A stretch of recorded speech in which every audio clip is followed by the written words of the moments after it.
guys, welcome back to our channel. It is Anissa here, and before I get into today's video, I just want to say please subscribe to our channel. Make sure you have your notifications on so each time we post a video, you are the first to hear about it. And yeah, let's get into today's video.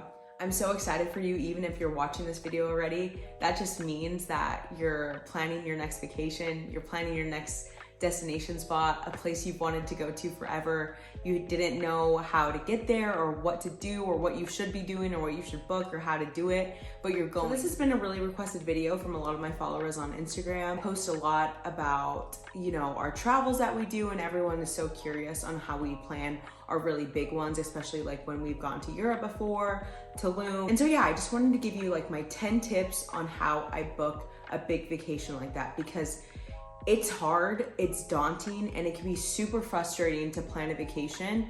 And a lot of people think that you need to hire or pay someone to plan your travels for you. And I'm here to tell you, you don't.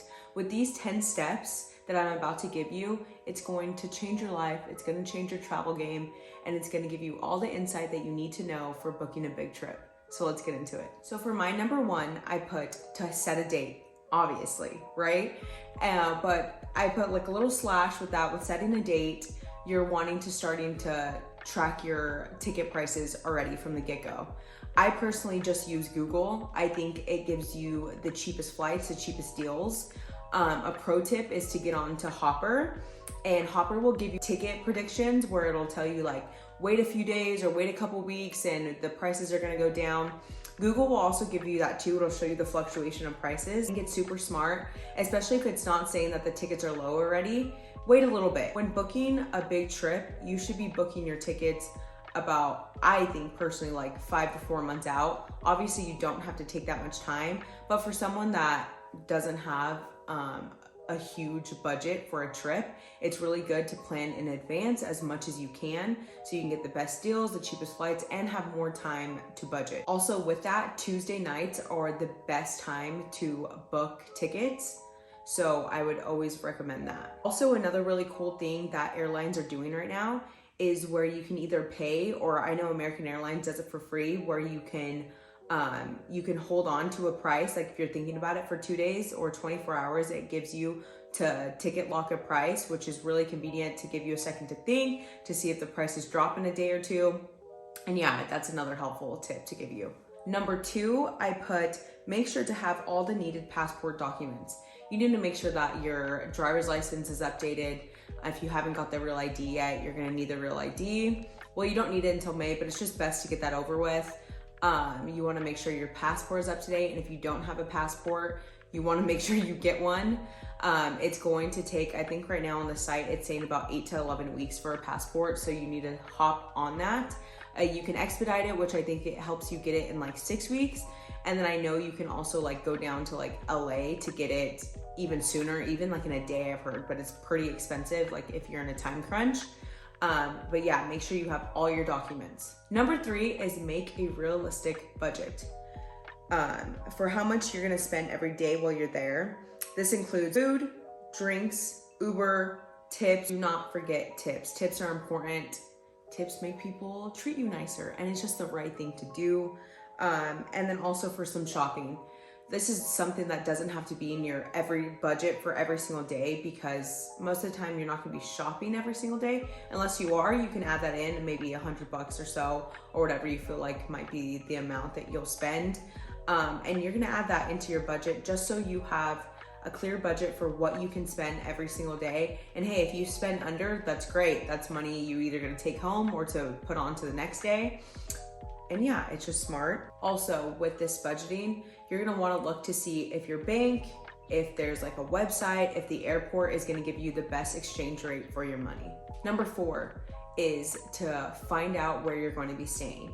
And also you're gonna be wanting to research online to see where's the safest and best place for tourists to stay, because you might be saving a little bit more if you're going more on the outskirts, but you never know, since you haven't been to this country yet, if it's the safest part of town. When we went to Rome, we stayed in an Airbnb and we felt pretty safe, but we did notice at night it was like one of the darkest areas to stay in. And so that kind of gave us an eerie feeling every time we were walking back to our Airbnb. So you just want to make sure, especially if this is your first trip going out of the country, you want to feel safe, you want to feel comfortable. Researching is your best friend. Number 5, you're going to want to look on Google, Snaptravel, and Booking.com for all your booking, your hotels, and if you're doing Airbnb, obviously go on Airbnb. With that, you're gonna want to check, especially if you're going out of the country, the euro to dollar price, or wherever you're going, whatever their exchange rate is, because sometimes if you're booking directly on their site, it's in euro prices, so you're like, oh, 515. But if the euro is actually $1.14, $1.18, whatever it may be, you're actually paying more in US dollars. You're gonna wanna check with your bank to see if they have fees for booking on websites that have different currencies, because I learned that actually this time with Paris. I didn't have that problem with Italy. I don't know why. I used a different type of card this time and I got a lot of fees. I had to call my bank and thankfully they reimbursed me for all those fees because I was unaware of that with my card that I have. But yeah, so definitely check on that. I like Snaptravel and Booking.com because I think they have the best deals. In the description, I'll leave like my Snaptravel, like I think I can give you guys like 10% off. I don't get paid for this, like I just will get 10% off for me to like book something, but I love Snaptravel. 6, this is not necessary, but I think it's really smart. This is purchasing everything on a credit card.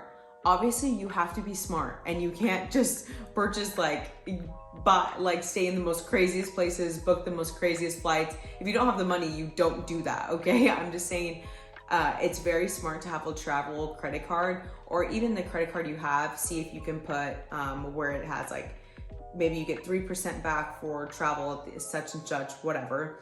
Because you want to get cash back, you want to get deals, and a lot of cards will give you also points, and points are great for traveling too, and so that's another smart tip. And you just pay it off immediately or in increments, whatever works best for you. I just think it's the smartest thing to do with travel. That's what we do. We just pay it off immediately, and yeah, I just think it's super smart. Number 7, so watch vlogs on YouTube, read blogs, check Pinterest for travel itineraries and bucket list checkoffs to help plan what you want to do. I am always here on YouTube when I am going to a different place. When we went to Rome, when we went to Tulum, even when we go to New York, even sometimes we're just like simple places going to LA. You're gonna wanna look at vlogs and you're gonna see a pattern of like where people like to go, where they like to eat, where they like to shop, what they like to see, and it's so helpful. It gives you a clear image of what you want to be doing and what you want to be seeing. So I think vlogs are super helpful. I love reading people's blogs online, like just searching like, we're going to Paris blogs, where to stay in Paris, places to eat in Paris, searching them in the Google bar, and a ton of people's blogs will come up. It's even faster if you go on Pinterest and like type in like Paris itinerary or like Paris bucket list check off, and it'll give you so many blog itineraries from people, lovely people who write these things out, and they are so helpful. Like, and they even have like really specific ones that are like 5 days, 7 days, 3 days, 2 days. And if that's the amount you're staying, it's like a no-brainer to read these blogs and to go off of that if you just want to. Number 8, after you booked your tickets, after you booked your places to stay, after you booked all those little things, you're gonna wanna book your car services and your trains, just so you can get those out of the way and it's not money that you're spending later on. So already for Paris and for Italy that we're going to this summer, I've already booked our car services from the airport to our places that we're staying. I got our train from Naples to Rome because that's the cheapest way to do it. It's just smart to book ahead of those things because reliable people that have the best rates and the best reputation on like TripAdvisor, they're gonna be booked. So you wanna make sure you get them first. Number 9 is so after you've booked everything, you know how many days you're staying in places, you're gonna wanna start planning your days. And this is something that you can do about, I would say like a month before, maybe a month and a half, depending if you need like far out reservations for the things that you need to do. And that's a huge thing that you need to remember is like, are these restaurants you're going to and these tours you may be wanting to go on, are they booked out months in advance, weeks in advance, days in advance? You're gonna want to look that up so that you make sure you get your spot into those places. It's really important that what you're sightseeing, what you're eating, the drinks that you want to get, the shopping are all in the same area. Because if they're all like, if what you want to see is here and the place you want to go eat is here and this is where you want to shop, and if it's all over the place, you're going to be spending a fortune in Ubers going all around, instead of if you planned out your day just a little bit extra, you're all in the same area and vicinity, so that it's walking, you enjoy it more. It doesn't feel like you're wasting your day because you're trying to get to A and B and it takes 20-30 minutes or so with traffic and Ubers, or it takes like an hour to walk there. And then you're just spending way too much money and way too much time that you don't have in these places, when if you just planned a little bit ahead, you would have had a smart travel day and it's all in the same area and it's so stress-free. And lastly, here comes number 10, and that is don't have any expectations, okay? Travel can have bumps in the roads and it can be stressful. A flight gets delayed, driver's not on time, train is late, you were late to the train, the place you want to go to is actually closed, you didn't get your reservation online, it starts raining, the weather's not great, you're cold, you forgot something, didn't take a picture, I don't know. There could be like so many things that disappoint you for the day, but you just have to roll with it.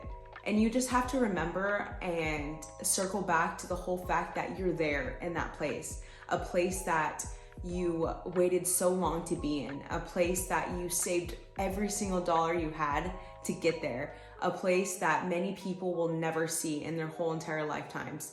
You just have to remember how grateful you should be to even be there.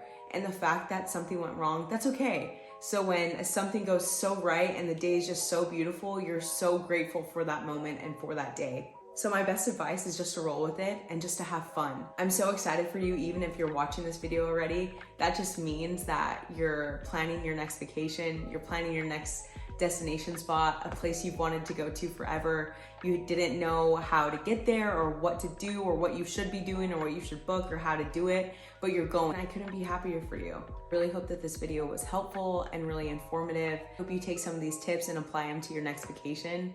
And I'm just so excited that I got to be a part of it a little bit.